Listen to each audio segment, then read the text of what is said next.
Audio on demand from Vision Christian Media. Exploring faith and the future. Neil Johnson and Bible teacher Dr. Kameel Majdali. As we have been discussing the culture war over the past weeks, sometimes you could get the feeling that being in a war means one side's winning and one side's losing. But I wonder who's winning and who's losing.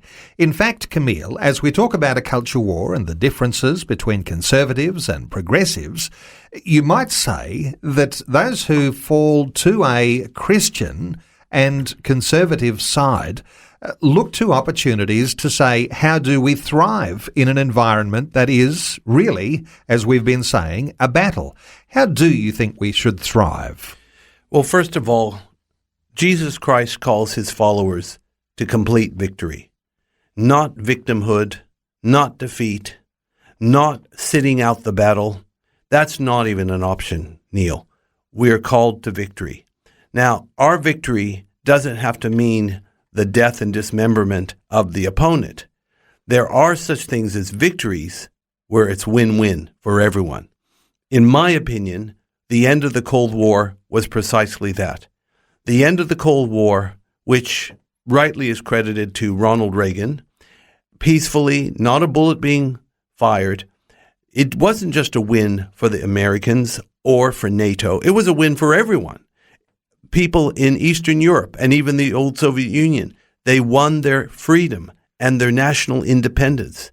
And that's why when Reagan died in 2004, many came from Eastern Europe to pay their respects to the man that set their country free. Now, I believe this is a war where everybody can win if we fight it in the right way. I'm reminded of Jesus' words to his disciples, saying, I'm sending you out as sheep among wolves. Therefore, be as gentle as doves, but as wise as serpents. There's a sense here in which a culture war is what Jesus is saying, this is what you ought to expect. Well, absolutely. We do need to be as wise as serpents and harmless as doves. And if you don't have the wisdom, good news, God will give it to you. But you have to ask him in faith, nothing wavering, says James chapter 1. And then, more importantly, whatever he tells you to do, do it. And that's in John chapter 2 at the wedding at Canaan.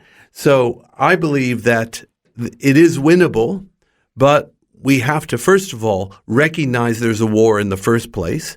Second, we have to see that the stakes are very high.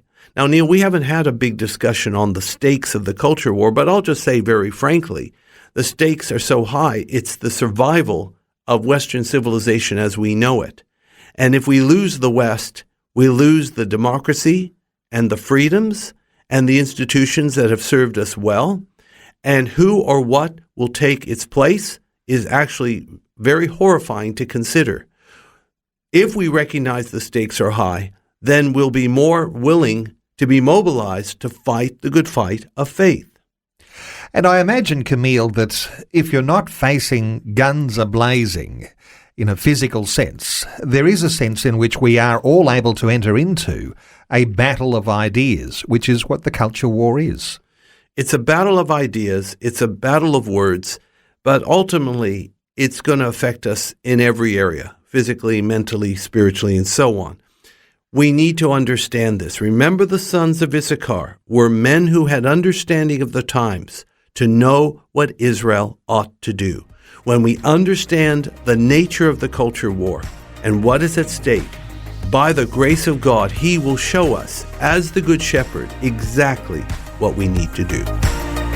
Faith and the Future with Neil Johnson and Dr. Kameel Majdali from Teach All Nations. For more from Dr. Majdali, including books and DVDs on prophecy, Bible commentaries, plus today's and other episodes of Faith and the Future, go to vision.org.au. Thanks for taking time to listen to this audio on demand from Vision Christian Media. To find out more about us, go to vision.org.au.